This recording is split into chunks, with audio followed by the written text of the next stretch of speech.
नमस्कार दोस्तों, चलिए जानते हैं हरियाणा की 50 फटाफट बड़ी खबरों को सिर्फ 10 मिनट में। लेकिन उससे पहले यह वीडियो आप किस जगह से देख रहे हैं हमें कमेंट में जरूर बताएं। हरियाणा सरकार ने 2047 का हरियाणा मास्टर विजन तैयार किया है, जिसे केंद्रीय गृह मंत्री अमित शाह लॉन्च करेंगे। इस विजन में शिक्षा, स्वास्थ्य, उद्योग, रोजगार और इंफ्रास्ट्रक्चर को लेकर दीर्घकालिक रोडमैप शामिल है। सरकार का दावा है कि इससे हरियाणा को विकसित राज्य बनाने की दिशा में ठोस कदम उठाए जाएंगे। मुख्यमंत्री नायब सैनी ने कुरुक्षेत्र में घोषणा की कि हरियाणा के 7,000 जरूरतमंद परिवारों को 100 गज के प्लॉट जल्द दिए जाएंगे। यह योजना गरीब और बेघर परिवारों के लिए शुरू की गई है। सरकार का उद्देश्य है कि हर परिवार को सुरक्षित आवास उपलब्ध कराया जा सके। हरियाणा के सरकारी स्कूलों में अब बच्चों के व्यक्तित्व, व्यवहार और स्वास्थ्य से जुड़ा पूरा रिकॉर्ड डिजिटल रूप से दर्ज किया जाएगा। शिक्षा विभाग का कहना है कि इससे छात्रों के समग्र विकास पर नजर रखी जा सकेगी और समय रहते जरूरी सुधारात्मक कदम उठाए जा सकेंगे। नूंह जिले में जच्चा बच्चा अस्पताल के निर्माण कार्य की शुरुआत कर दी गई है। इस अस्पताल से गर्भवती महिलाओं और नवजात शिशुओं को बेहतर स्वास्थ्य सुविधाएं मिलेंगी। सरकार का दावा है कि इससे क्षेत्र में मातृ एवं शिशु मृत्यु दर को कम करने में मदद मिलेगी। महाराष्ट्र नगर निगम चुनाव 2025 के लिए मतदान संपन्न हो चुका है और आज नतीजे घोषित किए जाएंगे। इन चुनावों को बीएमसी चुनाव से पहले राजनीतिक दलों की अग्निपरीक्षा माना जा रहा है। परिणामों से राज्य की राजनीति की दिशा और रणनीति साफ होने की उम्मीद है।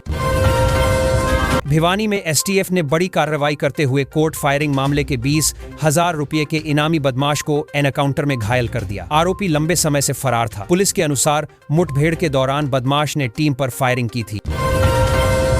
पंजाब और हरियाणा में कड़ाके की ठंड और घने कोहरे ने जनजीवन प्रभावित कर दिया है। कई इलाकों में विजिबिलिटी बेहद कम हो गई है। मौसम विभाग ने लोगों को सतर्क रहने की सलाह दी है और वाहन चालकों से सावधानी बरतने की अपील की है।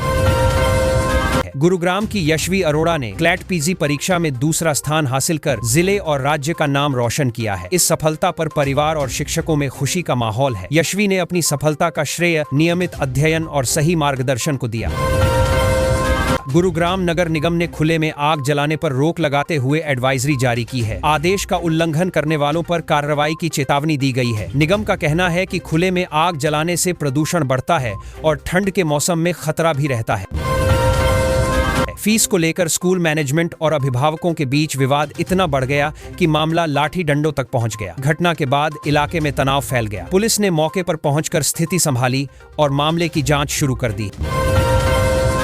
शहर में एक दुकानदार से 4.25 लाख रुपए की ठगी का मामला सामने आया है। पीड़ित ने पुलिस में शिकायत दर्ज कराई है। आरोपियों ने किसी बहाने दुकानदार से पैसे ऐंठे और फरार हो गए। पुलिस आरोपियों की तलाश में जुटी हुई है। एनसीआर में हाईवे पर भारी वाहनों द्वारा लेन बदलने के नियमों के उल्लंघन से सड़क हादसे बढ़ रहे हैं। गुरुग्राम में ही 77,000 से ज्यादा चालान काटे गए हैं। ट्रैफिक पुलिस ने नियमों का सख्ती से पालन कराने के लिए अभियान तेज कर दिया है।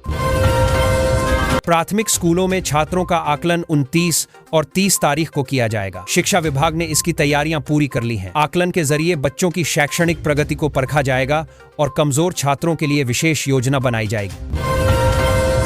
स्वास्थ्य विभाग की लापरवाही के चलते DHBVN ने एक यूपीएचसी का बिजली कनेक्शन काट दिया। बताया जा रहा है कि लंबे समय से बिल जमा नहीं किया गया था। इस कार्रवाई से स्वास्थ्य सेवाएं प्रभावित हुईं और विभागीय लापरवाही पर सवाल खड़े हो गए हैं। एसटीएफ पर फायरिंग करने के मामले में अदालत ने आरोपी को 5 साल की कठोर कारावास की सजा सुनाई है। साथ ही उस पर जुर्माना भी लगाया गया है। कोर्ट ने कहा कि पुलिस पर हमला कानून व्यवस्था के लिए गंभीर खतरा है।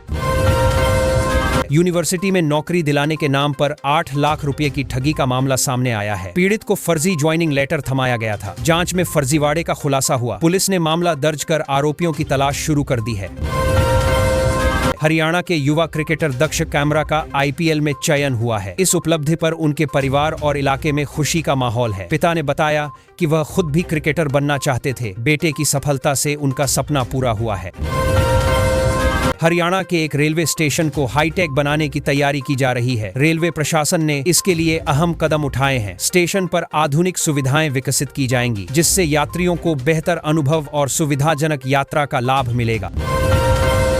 पानीपत में प्रवर्तन निदेशालय ने बड़ी कार्रवाई करते हुए 15 घंटे तक रिकॉर्ड खंगाला। इस दौरान कई पासपोर्ट भी बरामद किए गए। कार्रवाई से इलाके में हड़कंप मच गया है। एजेंसी मनी लॉन्ड्रिंग और अन्य वित्तीय अनियमितताओं की जांच कर रही है। हरियाणा में घने कोहरे के कारण सड़कों पर विजिबिलिटी लगभग शून्य हो गई है। रात के समय वाहन चलाना बेहद जोखिम भरा हो गया है। मौसम विभाग ने अगले कुछ दिनों तक ठंड और कोहरे से राहत मिलने की संभावना कम बताई है। हरियाणा में बीजेपी नेता सहित 5 वीजा एजेंटों के घरों पर ईडी ने छापेमारी की है। यह कार्रवाई डंकी रूट से जुड़े मामले को लेकर की गई। जांच एजेंसी अवैध तरीके से विदेश भेजने के नेटवर्क की पड़ताल कर रही है। फरीदाबाद में बिना मान्यता वाले स्कूलों पर कार्रवाई की तैयारी की जा रही है। शिक्षा विभाग ने स्पष्ट किया है कि नियमों का उल्लंघन करने वाले स्कूलों के खिलाफ सख्त कदम उठाए जाएंगे। इसका उद्देश्य छात्रों और अभिभावकों को ठगी से बचाना है। कोहरे के कारण ट्रेनों की आवाजाही बुरी तरह प्रभावित हुई है। कई ट्रेनें 8 घंटे तक की देरी से स्टेशनों पर पहुंच रही हैं। यात्रियों को भारी परेशानी का सामना करना पड़ रहा है। रेलवे ने यात्रियों से यात्रा से पहले जानकारी लेने की अपील की है। फरीदाबाद में हथियार के बल पर लूट करने वाले 4 आरोपियों को पुलिस ने गिरफ्तार किया है। आरोपियों के पास से हथियार भी बरामद किए गए हैं। पुलिस के अनुसार पूछताछ में कई अन्य वारदातों का खुलासा होने की संभावना है। सरकार ने पिछले 7 साल में करीब 400 स्कूल मर्ज किए थे। अब इनमें से 137 स्कूल फिर से खोलने का फैसला लिया गया है। कारण यह बताया गया कि बच्चों को दूर दूर जाकर पढ़ाई करनी पड़ रही थी। स्थानीय लोगों की मांग के बाद सरकार ने योजना बदली और स्कूलों को दोबारा शुरू करने का निर्णय लिया। महिला कर्मचारियों की कैजुअल लीव बढ़ाने का नोटिफिकेशन अभी तक लंबित है। कर्मचारियों में नाराजगी है क्योंकि सरकार ने घोषणा तो कर दी लेकिन आदेश जारी नहीं हुआ। उनका कहना है कि लीव बढ़ाने का फायदा मिलना चाहिए था लेकिन अब तक कुछ नहीं हुआ। कर्मचारी रोष जता रहे हैं और जल्दी कार्रवाई की मांग कर रहे हैं। सीएम सैनी ने किसानों को उनकी उपज का सही दाम दिलाने के लिए कई कदम उठाए हैं। मंडियों और सरकारी खरीद व्यवस्था को मजबूत किया गया। किसानों को बिचौलियों के चक्कर में नहीं पड़ना पड़ेगा। सरकार का मानना है कि इससे उन्हें सीधे फायदा मिलेगा और फसल का सही मूल्य मिलेगा, जिससे किसान खुश होंगे और आर्थिक स्थिति मजबूत होगी। गुरुग्राम में प्रदूषण कम करने के लिए योजना बनाई गई है। सरकार ने तय किया है कि साल 2026 तक शहर की 300 सड़कों को धूल मुक्त बनाया जाएगा। इसके लिए नई तकनीक और सफाई की व्यवस्था की जाएगी। अधिकारियों का कहना है कि इससे हवा की गुणवत्ता बेहतर होगी और लोगों को स्वच्छ वातावरण मिलेगा। स्वास्थ्य पर भी अच्छा असर होगा। सीएम सैनी एक जिले को 28 करोड़ 42 लाख रुपए की परियोजनाओं की सौगात देने वाले हैं। इनमें सड़क, पानी और अन्य बुनियादी सुविधाओं के काम शामिल हैं। शिलान्यास समारोह में परियोजनाओं का शुभारंभ होगा। सरकार का दावा है कि इससे विकास को तेजी मिलेगी और लोगों की सुविधाएं बेहतर होंगी, जिससे जीवन स्तर सुधरेगा। गुरुग्राम के शिक्षक शिक्षा में नवाचार कर रहे हैं और स्टेट लेवल पर पहुंचे हैं। उनका उद्देश्य पढ़ाई में बच्चों की रुचि बढ़ाना है। विभाग का कहना है कि ऐसे प्रयोगों से शिक्षा और बेहतर होगी। शिक्षक नई तकनीक और पढ़ाने के नए तरीके अपनाकर बच्चों की समझ और सीखने की क्षमता को मजबूत कर रहे हैं। हिसार के शिकारपुर स्कूल के छात्र हरियाणा विधानसभा की कार्यवाही देखने गए। वहां उन्हें बताया गया कि कानून कैसे बनते हैं और सरकार कैसे काम करती है। बच्चों ने सवाल भी किए और समझा कि फैसले बनाने में कितनी मेहनत और समय लगता है। यह अनुभव उनके लिए एक काफी सीखने वाला और रोचक रहा। हिसार के टीबी अस्पताल को अभी नया भवन नहीं मिलेगा। सरकार ने बताया कि बजट और तकनीकी कारणों से योजना टली हुई है। अस्पताल के कर्मचारी और मरीज पुराने भवन में ही काम और इलाज जारी रखेंगे। अधिकारियों का कहना है कि भविष्य में जब संसाधन उपलब्ध होंगे तो नया भवन बनाया जाएगा।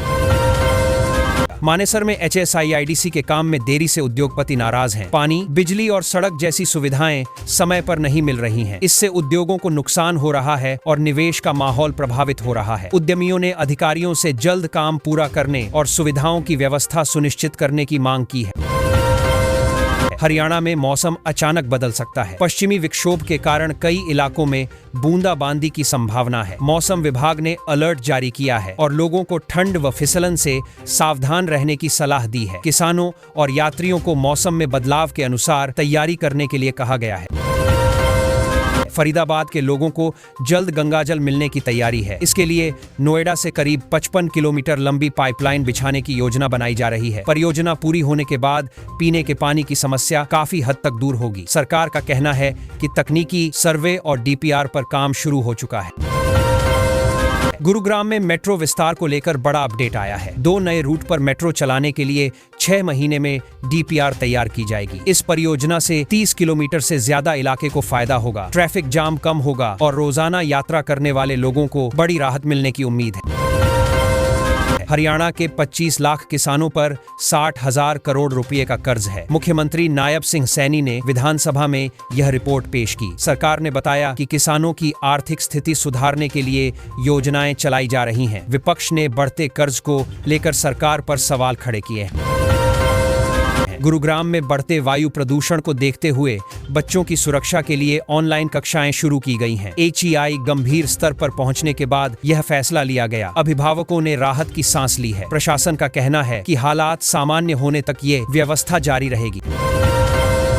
दिल्ली में नो पुक नो फ्यूल अभियान के तहत एक दिन में 31,197 पुक प्रमाण पत्र जारी किए गए। पेट्रोल पंपों पर लंबी कतारें लगी रहीं। सरकार का कहना है कि इससे प्रदूषण कम होगा। वहीं लोगों ने समय और अव्यवस्था को लेकर नाराजगी जताई।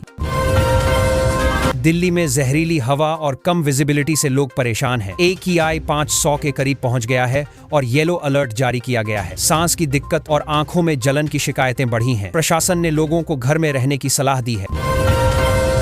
बीजिंग में फिर से घनी धुंध लौट आई है। एयर क्वालिटी बेहद खराब स्तर पर पहुंच गई है और कोहरे के कारण विजिबिलिटी काफी कम हो गई है। प्रशासन ने स्वास्थ्य संबंधी एडवाइजरी जारी की है। प्रदूषण और ठंड के कारण हालात और बिगड़ने की आशंका है। सुप्रीम कोर्ट ने पीने के पानी से जुड़ी एक याचिका को झटके में खारिज कर दिया। कोर्ट ने कहा कि गरीबों को पानी नहीं मिल रहा और याचिकाकर्ता बिना ठोस आधार के मामला लाए हैं। न्यायालय ने इसे समय की बर्बादी बताया और सख्त टिप्पणी की।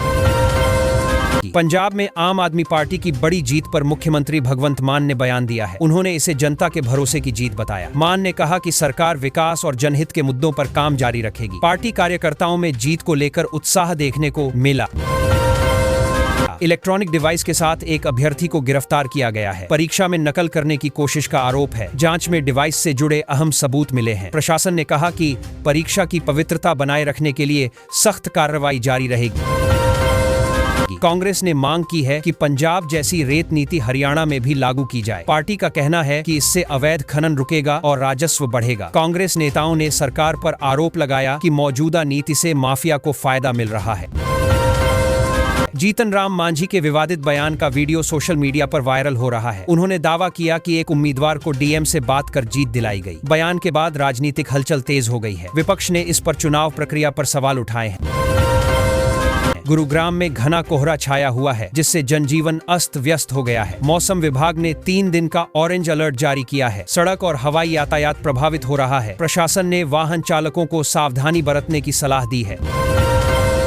हवा की गुणवत्ता में थोड़ा सुधार जरूर हुआ है, लेकिन धुंध ने परेशानी बढ़ा दी है। कई इलाकों में 0 विजिबिलिटी दर्ज की गई। सुबह के समय ट्रैफिक प्रभावित रहा। मौसम विभाग ने कहा है कि ठंड और नमी के कारण धुंध के हालात बने रहेंगे। गुरुग्राम में 2 अलग अलग घटनाओं में महिला समेत 2 लोगों ने आत्महत्या कर ली। पुलिस ने शवों को पोस्टमार्टम के लिए भेजा है। शुरुआती जांच में घरेलू और व्यक्तिगत कारण सामने आ रहे हैं। पुलिस मामले की हर एंगल से जांच कर रही है। ईडी ने ASL के 2 पूर्व निदेशकों के खिलाफ अभियोजन शिकायत दर्ज कराई है। मामला वित्तीय अनियमितताओं से जुड़ा बताया जा रहा है। एजेंसी का कहना है कि जांच में गंभीर सबूत मिले हैं। आगे की कार्रवाई अदालत के निर्देश के अनुसार की जाएगी। मिशन बुनियाद परीक्षा को लेकर गुरुग्राम ब्लॉक से सबसे ज्यादा पंजीकरण हुआ है। 26 दिसंबर को परीक्षा आयोजित की जाएगी। शिक्षा विभाग के अनुसार इस योजना का मकसद कमजोर छात्रों की पढ़ाई मजबूत करना है। परीक्षा की तैयारियां पूरी कर ली गई हैं और केंद्रों पर निगरानी रहेगी। नूंह जिले की कोटला और आकेड़ा झीलों में प्रवासी पक्षियों की सुरक्षा के लिए अभियान तेज कर दिया गया है। वन विभाग निगरानी बढ़ा रहा है। अवैध शिकार रोकने पर खास ध्यान दिया जा रहा है। अधिकारियों का कहना है कि पक्षियों को सुरक्षित माहौल देना प्राथमिकता है। फरीदाबाद के एक होटल में महिला शूटर के साथ रेप का सनसनीखेज मामला सामने आया है। पीड़िता को पार्टी के बहाने होटल बुलाया गया था। पुलिस ने 3 आरोपियों को गिरफ्तार कर लिया है। मामले की जांच जारी है और पुलिस का कहना है कि दोषियों को सख्त सजा दिलाई जाएगी। नोएडा में पेट्रोल डालकर प्रेमिका को जलाने वाले आरोपी को अदालत ने 10 साल के कठोर कारावास की सजा सुनाई है। कोर्ट ने अपराध को बेहद गंभीर और अमानवीय बताया। फैसले के बाद पीड़िता के परिवार ने न्याय मिलने की बात कही। यह मामला समाज को झकझोरने वाला माना गया। गुरुग्राम में ओम स्वीट्स दुकान पर गोली चलाने के मामले में 2 दोषियों को 10 साल की कैद की सजा सुनाई गई है। अदालत ने कहा कि इस तरह की घटनाएं कानून व्यवस्था के लिए खतरा हैं। पुलिस ने मामले में मजबूत सबूत पेश किए थे, जिसके आधार पर सजा सुनाई गई। हरियाणा सरकार ने 2047 का हरियाणा मास्टर विजन तैयार किया है, जिसे केंद्रीय गृह मंत्री अमित शाह लॉन्च करेंगे। इस विजन में शिक्षा, स्वास्थ्य, उद्योग,